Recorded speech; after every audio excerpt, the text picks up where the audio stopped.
ताकि गरीब का बच्चा ही कल CSS करे, गरीब का बच्चा ही PMS करे, गरीब का बच्चा ही सेकंड लेफ्टिनेंट बन के पाकिस्तान आर्मी के अंदर जनरल के अहदे पर फाइज हो। इंडिया ने ऐसा दावा किया था कि वो वर्ल्ड की थर्ड लार्जेस्ट इकोनॉमी बनेगी, जैसे कि वो नज़र भी आ रहा है, दिन ब दिन तरक्की कर रही है, इसमें कोई शक भी नहीं है। ठीक है, लेकिन पाकिस्तान की इकोनॉमी इतनी लो है, आपके नज़दीक इसका रिस्पॉन्सिबल कौन और ऐसा क्यों है? देखिए, पाकिस्तान को अल्लाह ने ना किसी भी कोई ऐसा वसाइल नहीं है कि जिससे अल्लाह ने पाकिस्तान को नवाजा ना हो। ठीक है, ये हमारे कुछ पॉलिटिकल क्राइम लगा लें या हमारा कोई पॉलिटिकल प्रेशर लगा लें, जिसकी वजह से हमारे इदारे जो इतना खासा काम नहीं करते। लेकिन उनका ये है कि उनके हर डिपार्टमेंट ने अपना अपना काम करना होता है, हर डिपार्टमेंट अपने फ़राइज़ को अपने मनसब के तौर पर अंजाम दे रहा है। और आपने पिछले साल देखा भी होगा कि रिसेंटली इसी ईयर उन्होंने अपनी जो गाड़ियाँ वो इलेक्ट्रिक गाड़ियाँ जापान को भिजवाई हैं।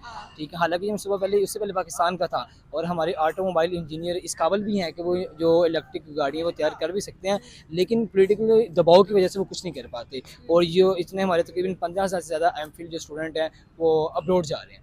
तो जैसे मैं आपको कहता हूँ कि मैंने भी अपने ग्रेजुएट्स आजकल करना है। तो रेशियो बहुत ज़्यादा बढ़ गई है, पासपोर्ट बन रहे हैं, बाहर जा रहे हैं, अब्रॉड के लिए निकल रहे हैं, स्टूडेंट्स हो चाहे वो बिजनेसमैन हो। देखिए, मैं एक पते की बात बताता हूँ। जब एक गरीब घर का बंदा पढ़ता है ना, 10 साल उसने मैट्रिक में लगाए, उसके बाद 2 साल उसने इंटर की, 12 साल हो गए, फिर वो बेचारा धक्का चक्का खा के ना अपना 4 साल के अंदर वो मास्टर करता है, 16 साल की वो तालीम पूरी करता है, उसके बाद वो अपना फाइनेंशियल भी लगाता है और अपने आप को भी मगन करता है। 16 साल तालीम करने के बाद भी अगर उसको 70-80,000 पे जॉब नहीं मिलती तो उस पढ़ाई करने का क्या फ़ायदा।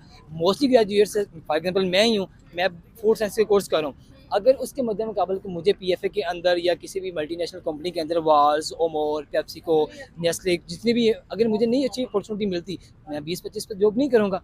ज़ाहिर सी बात है, मैंने इन्वेस्टमेंट की हुई है, मैंने कुछ 16-17 साल अपनी ज़िंदगी का हिस्सा वक़्फ़ किया है, अब फाइनेंशियल तौर पे अपना लगाए हैं, मेरी फैमिली ने सपोर्ट किया है, तो मैं कुछ नहीं कर सकता। ज़ाहिर सी बात मेरी कोशिश ये होगी कि मैंने अपनी फैमिली का सहारा बनना है। ठीक है, मैंने ज़्यादा से ज़्यादा पैसे कमाने हैं, गाड़ी लेनी है, घर बनाना है, हर ज़ाहिर सी बात है, हर स्टूडेंट की एक लाइफ होती है ना, तो मैं भी कोशिश करूँगा कि मैंने भी बाहर जाना है, क्योंकि USA के अंदर हम जाते हैं तो वहाँ पे सैलरी 14 लाख रुपए है, कनाडा के अंदर सैलरी 11 लाख रुपए है, सऊदी के अंदर गैली अपना सैलरी है 4 लाख रुपए।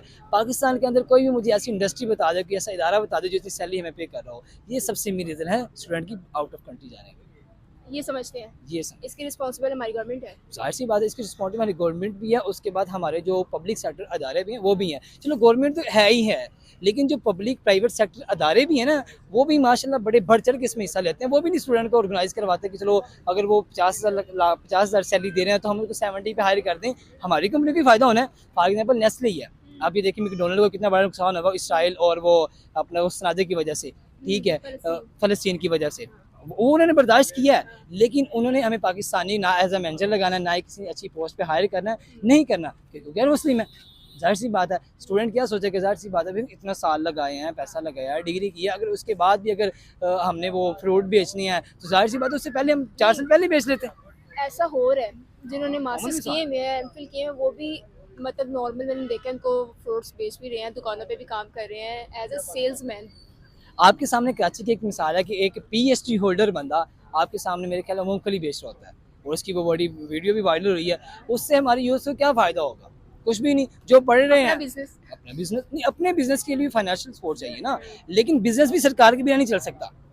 आप इस बात से इत्तेफाक करेंगी, बिजनेस भी अपना सरकार के बिना नहीं चल सकता। बिजनेस भी उसका जिसकी सरकार है, जाहिर सी बात है कोई आम बंदा बिजनेस करेगा सरकार उसको बोझ लेगी, सीरियसली बात है ना, उसको ऊपर आने नहीं देती। तो वहाँ की गवर्नमेंट को, इंडिया की, कोई मैसेज देना चाहेंगे या अपनी गवर्नमेंट को?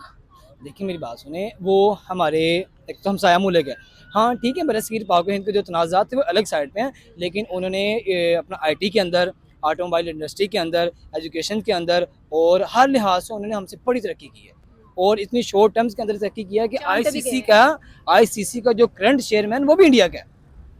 देखिए ना, ICC का जो करंट चेयरमैन वो भी इंडिया का है, इससे बड़ा कनाडा हमारे की मुंह पे तमाचा क्या हो सकता है? कनाडा की एम्बेसी में भी जो बैठे हुए हैं वो भी इंडियंस वो हैं। भी इंडिया के हैं। आप अमेरिका के अंदर जाएं, आप सऊदी के अंदर जाएं, आपको वहाँ पे सारे इंडियन ही मिलेंगे और बहुत अच्छी पोस्टिंग पे और बड़े बड़े ओहदों पे फाइज हैं वो। क्या हमारे पाकिस्तानी इस काबिल नहीं है? हमारे पाकिस्तानी बहुत बड़े हैं, इंडिया हमारे सामने बिल्कुल कुछ भी नहीं है, क्योंकि जो पाकिस्तान कलमे की बुनियाद पे बना हो, जो कलमे की बुनियाद पे बनो, मुसलमान के लिए कलमा ही सब कुछ चीज़ होती है। आप इससे बने जो कलमा जिस अपने कलमे की बुनियाद पे पाकिस्तान बना है, उसमें रहने वाले बशिंदे भी वो कलमे वाले हैं, उनकी क्या ताकत होगी? अब अपना करबला की मिसाल ले लें, जाहिर सी बात है ना, यही हम वही है ना।